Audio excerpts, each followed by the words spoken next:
The countdown clock above my head was glowing red, and I had no idea why I was standing in the middle of a circular arena made of black glass, holding a weapon I did not know how to use. My name is Ethan Brooks, and 3 minutes earlier I had been asleep in a cargo hold, dreaming about the diner back home that served the best pancakes in the county. Now there were thousands of alien eyes watching me from stands that curved up into the sky like the inside of a giant seashell, and a voice was counting down in a language I somehow understood. 10, 9, 8. I looked down at my hands. They were shaking, not from fear exactly, more from confusion, because nothing about this made sense. I had been a passenger on a supply freighter, the kind of ship that hauls machine parts between mining stations. Pirates hit us 2 days out from a checkpoint. I remembered a flash of light, a strange smell, and then waking up here, in a silver room, being told by a floating device that I had been registered as a substitute fighter for something called the Reckoning Trials. 7, 6, 5. Across from me stood a creature built like a mountain given legs. Deep blue skin, 4 arms, and eyes that glowed faint orange. He was smiling in a way that told me he had done this many times before and always won. 4, 3. I did not train for this. I did not choose this. But somewhere in the back of my mind, a stubborn thought took over. If I was going to die in an alien arena, I was at least going to make it difficult for them. 2, 1. The horn sounded, and the giant charged. I did not fight like a warrior. I fought like a man trying to survive a bar brawl he never wanted to be part of. I ducked under his first swing, tripped over my own feet, and by pure accident rolled straight between his legs. The crowd gasped. I did not understand why until later, when I learned that in their fighting tradition, no one had ever dared to go beneath an opponent that size. It was considered either suicidal or an act of supreme disrespect. To them, I looked completely fearless. I grabbed the back of his armor as I came up, more out of desperation than strategy, and used his own momentum to swing myself onto his shoulders. He roared and spun in circles trying to shake me off, and I held on the way you hold onto a bull you never should have climbed. My weapon, a strange curved blade I still did not know how to use properly, slipped from my grip and clattered onto the glass floor below. Somehow that turned out to be the best thing that could have happened. Without a weapon, in their eyes, I had just declared that I intended to defeat him with willpower alone. Another accident. Another act the crowd read as courage. He finally threw me off, and I landed hard, air knocked completely out of my lungs. I remember lying there, staring up at that seashell sky, thinking this was it. But instead of finishing me, he hesitated. In his culture, striking down an opponent who had disarmed himself and still refused to yield was seen as a mark of a coward. He stood over me, confused, waiting for me to either surrender or rise. So I rose. Slow, wobbling, barely able to breathe. I stood back up and raised my fists like some kid who had watched too many old boxing films. I had nothing left. No plan, no skill, just refusal. And he backed away. The horn sounded again, this time a different tone, and the crowd exploded into noise that shook the stands. A voice announced something in 3 different alien languages, and only later did the translation device clipped to my collar explain what had happened. I had won. Not because I was strong, not because I was skilled. I had won because I accidentally followed every rule of honor their culture valued most, while breaking every rule of tactics their culture expected. To them, it looked like genius. To me, it felt like the luckiest 5 minutes of my entire life. I did not know it yet, but that lucky victory was about to turn my simple, boring life into something far more complicated than I ever could have imagined. They took me to a chamber built from smooth silver metal, gave me food that tasted like sweetbread, and left me alone with my racing thoughts. That silence did not last long. The first to arrive was a woman, with skin like polished copper, and eyes so sharp they seemed to cut through the air itself. She wore armor plated in deep red, and behind her stood soldiers who bowed the moment she stepped into the room.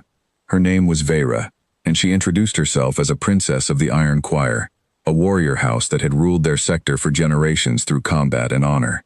She explained with the calm certainty of someone stating simple facts that the fighter I had defeated was her personal champion, and that by their ancient law, defeating a champion meant inheriting his rank, his responsibilities, and his betrothal. I asked her to repeat that last part, certain I had misheard. She did not smile, but something in her eyes softened slightly. She told me that her champion had been promised to her as a future husband, chosen through combat trials just like the one I had just survived.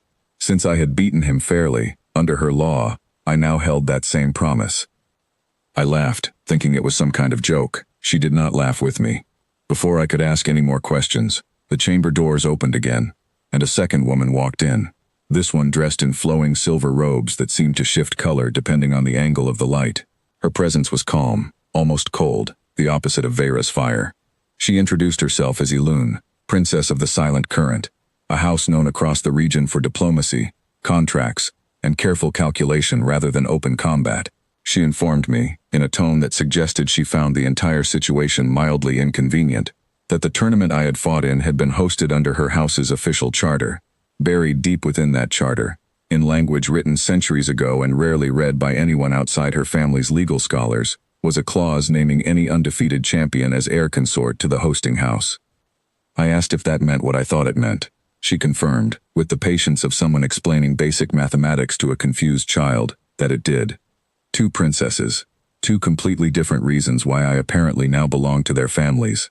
I sat there trying to process this, feeling like the floor beneath me had turned into water, when the doors opened a third time. The third woman who entered was younger than the other 2, with pale green skin and eyes the color of dawn light. She wore simple clothing compared to the others, practical rather than ceremonial, and she looked nervous in a way neither Vera nor Elune had. She introduced herself as Rivi, Princess of the Broken Star, and admitted almost immediately that her house was small, struggling, and constantly at risk of being absorbed by larger, more powerful empires. She explained that news of my victory had already spread across 3 star systems, and that being connected to me, even loosely, could give her fading house the political protection it desperately needed to survive. Unlike the other 2, she did not claim any ancient law or hidden clause. She simply asked, honestly, if I would consider helping her people. I sat in that silver chamber, surrounded by 3 princesses from 3 different alien empires, each with a completely different reason for wanting me tied to their family, and I had absolutely no idea what to say. What happened over the following days felt less like diplomacy and more like a strange competition I had accidentally entered without reading the rules, again. Vera invited me to walk the training grounds of her warship, insisting that a proper suitor from her culture needed to understand honor through action rather than words. I expected another fight. Instead, she led me past rows of young soldiers practicing forms, and asked me to simply watch and tell her what I noticed. I told her honestly that the ones who kept glancing at their instructor for approval seemed less confident than the ones who corrected their own mistakes without looking up. She stopped walking and stared at me for a long moment before saying that most outsiders only ever noticed the strength of her soldiers, never their discipline. It was a small thing, but I could tell it meant something to her. Elune took a different approach entirely. She brought me into a quiet room filled with old scrolls and data tablets, and instead of testing me with riddles or clever traps, she simply asked me questions about my life back home. What did I do for work? What did I believe was fair? How did my people settle disagreements between neighbors? I answered plainly, telling her about small disputes over property lines and how most people just wanted someone to listen before deciding who was right. She wrote notes as I spoke, and near the end of our conversation she admitted that most beings who came seeking alliance with her house tried to impress her with grand promises. She said my honesty was, in her words, refreshingly uncomplicated. Rivi's approach was the simplest of all. She invited me to a small garden on a lower deck of her ship, one clearly not meant for official visitors, filled with plants that glowed faintly in the dim light. She told me stories about her homeworld, how it used to be vibrant before larger empires began circling it like predators sensing weakness. She did not ask me to prove anything. She just wanted someone to talk to who was not calculating an angle behind every word. By the end of our conversation, I realized she was not treating me like a political prize at all. She was treating me like a person. Word of the 3 visits spread quickly through the fleets orbiting that region of space, and what started as quiet diplomatic tension began sharpening into something far more dangerous. I was summoned to a joint meeting aboard a neutral station, a massive structure built specifically for negotiations between rival houses. When I arrived, I found all 3 princesses already present, standing at separate points around a circular table, each surrounded by their own guards and advisors. The tension in that room felt thick enough to touch. Vera spoke first, her voice sharp and certain, declaring that by right of combat, I belonged to the Iron Choir, and that any other claim was an insult to a tradition older than the other 2 houses combined. Elune countered calmly, stating that combat traditions meant nothing when a legally binding charter existed, one that had been signed by every house present, including the Iron Choir itself, decades before Vera was even born. Rivi said nothing at first, simply standing quietly at her end of the table, until Vera turned to her and asked, almost mockingly, what claim the smallest and weakest house could possibly bring to this argument. Rivi's expression did not change, but I saw her hands tighten at her sides. She finally spoke, her voice steady despite the pressure in the room. She said she had no ancient law and no old charter. She simply believed that a person should have some say in decisions about his own life, and that none of them had actually asked me what I wanted. The room went silent. Every eye turned toward me, waiting. I stood there, aware that whatever I said next could shift the balance between three separate empires, any one of which had enough warships to end my life without a second thought. I thought about the diner back home, the pancakes, the quiet, boring life I used to complain about. I thought about how much I missed simple things, and how strange it was that survival had somehow made me important to people who had never even heard my name a few weeks earlier. I told them the truth. I said I did not understand their laws, their charters, or their traditions well enough to accept any single claim as valid, and that choosing one house over the others out of confusion rather than understanding felt wrong to me. I said that forcing a decision like this through pressure, rather than trust, was not something I was willing to do, no matter how many warships were watching. Vera's jaw tightened. Elun's eyes narrowed slightly, studying me the way she studied her scrolls. Rivi simply watched, waiting. I continued, telling them that where I came from, when three parties all believed they had a fair claim to something, and no one wanted to walk away, sometimes the answer was not choosing a winner at all. Sometimes the answer was working together instead of tearing each other apart over pride. Vera scoffed, saying that cooperation between rival houses was unheard of, a fantasy with no place in real politics. Elun, surprisingly, did not immediately agree with her. She said that while unconventional, the idea was not entirely without precedent, since smaller trade alliances between rival houses had occasionally formed in the past under extreme circumstances. Rivi spoke up then, quietly at first, then with growing confidence. She pointed out that all three houses shared a common problem: larger empires circling the outer regions, looking for any excuse to expand at the expense of smaller powers. If the three houses spent their strength fighting each other over a single human, they would only be making themselves weaker in front of those larger threats. The room fell into an uneasy quiet as that thought settled over everyone present. I pressed forward, suggesting something none of their systems seemed built to consider. Instead of any one house claiming me entirely, what if the three houses formed a mutual agreement, a shared alliance built around cooperation instead of ownership?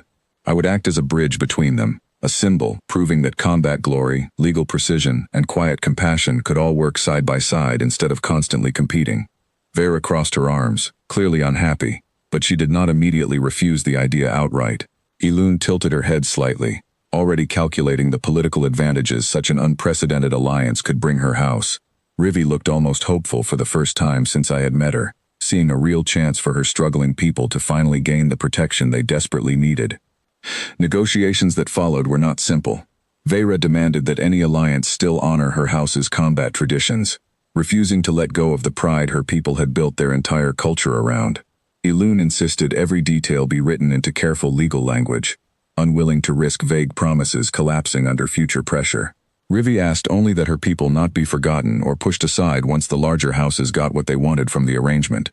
I found myself in the strange position of translator, not of language, since the small device on my collar handled that easily enough, but of intention.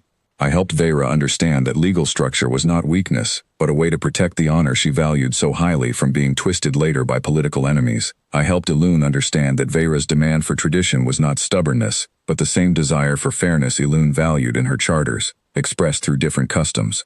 I helped both of them see that Rivi's small house, rather than being a burden, could serve as neutral ground between their stronger rivalry, since neither side saw her as a direct threat.